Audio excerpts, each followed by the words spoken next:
Hey guys, thanks for watching another episode of the Sit Down. It's me, Tony, once again. I want to just jump right in.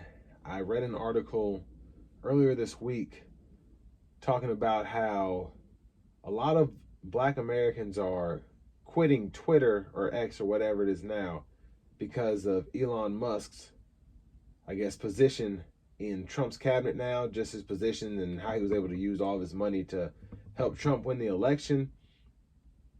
And I just had to say something about that because we should have known for quite a while, I think, that not only Twitter, but just Elon Musk in general was not for black people.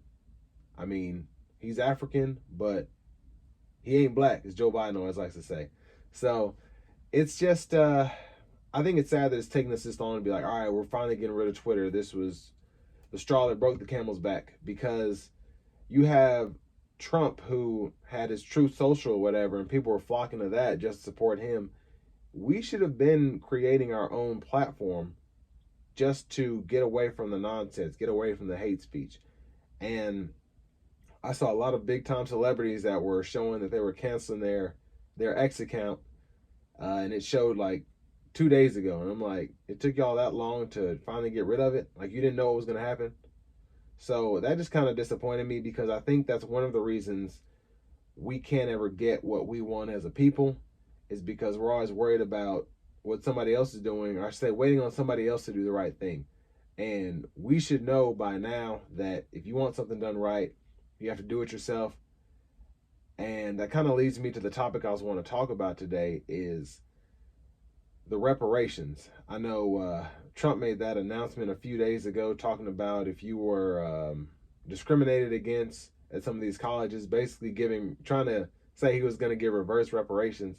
Something I saw on there. I don't know the extent of it, how true it is, but I just kind of saw the clip, and it really kind of put into perspective what this is. And that's why there are so many people who should, I mean, really, no one should have voted for this unless you literally hates what drives you. I think about Manifest Destiny back in the mid 1800s, when America was just kind of mopping North America the best that they could to get as much land as they could, just so they could take it. And that's kind of what you're looking at now. Trump and his people basically just wanted to take the White House so they could have as much power as possible. And everybody's falling for the okie doke. They're thinking because they're white, oh, finally someone's looking out for me. Somebody's looking into my best interest. No, you're just, again, falling for the nonsense. He's going to go in there and do what every other Republican president has done in recent times. He's going to cut these taxes for the rich. He's going to leave you high and dry. And once the economy finally kicks in, you're going to have another Democrat like Obama did back in 2008, who has to clean up the mess. And then they're going to blame him for the economy. And, that's just what you're looking at right now. It's sad, but not surprising. That's how this country has been for at least as long as I've been alive.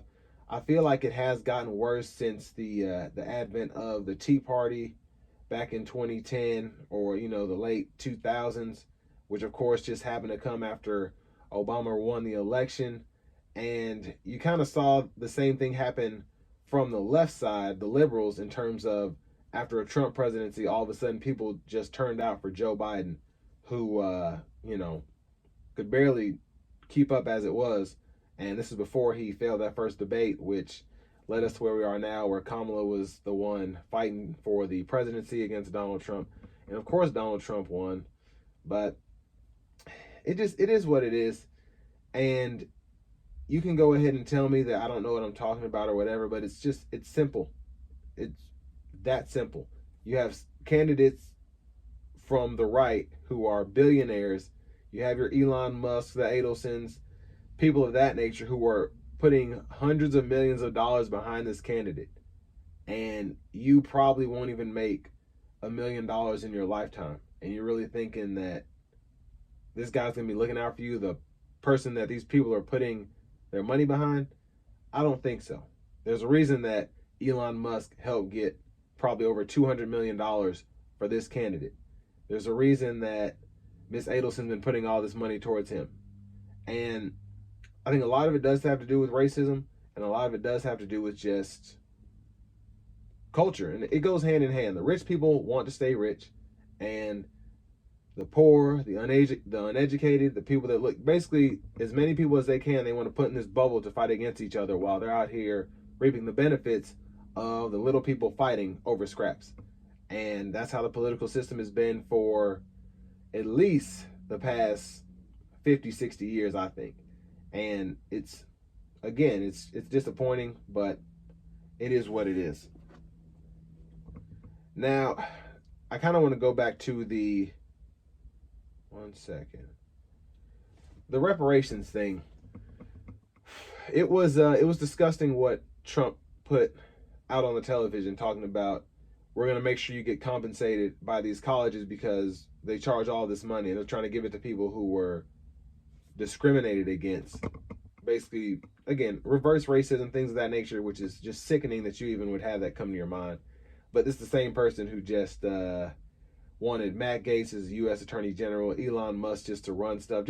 It's like The Apprentice. It's a show. That's really what it is. And again, I'm not surprised by that.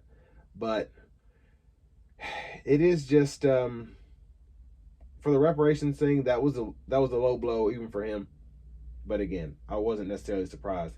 But as a people, and this isn't just for black people, this is for minorities. Heck, if you feel like you want to be a minority, like a lot of these Proud Boys and such think that people are trying to get rid of them, if you're wanting to be like them, this is how you have to look at it. Like, part of being a minority is having to fight against a higher power, and not necessarily like, religious or spiritual or whatever, but usually of a demographic that there are more of. And I mean, this is when you get bullied or you get jumped, things of that nature, you're looking at the same thing there. And as black people, being in this position for hundreds of years, this should be what we thrive off of. And that's kind of what since I've been, as long as I can remember, I've just had this mentality that I know the odds are stacked against me. I know I've been cheated. I know that people are trying to make me forget my history, trying to make me forget how we got here in the first place. And they're trying to say that, oh, everything's equal. You need to stop crying. Okay, well, that's what keeps me going. Like, I thrive off that. I feed off of that, because when I get to where I am, and I'm already low key there now, but when I get to where I am and I'm looking down on these same people who are trying to hold me back, it's going to make them even feel more foolish that they were trying so hard to keep me down, and I'm still out here winning. And that's why they've been trying to suppress your vote for so long. That's why they've been trying to get you to vote against your interests. That's why they've been trying to put things in your head that aren't true, like you rob more, you steal more, this, that, and the other. You don't.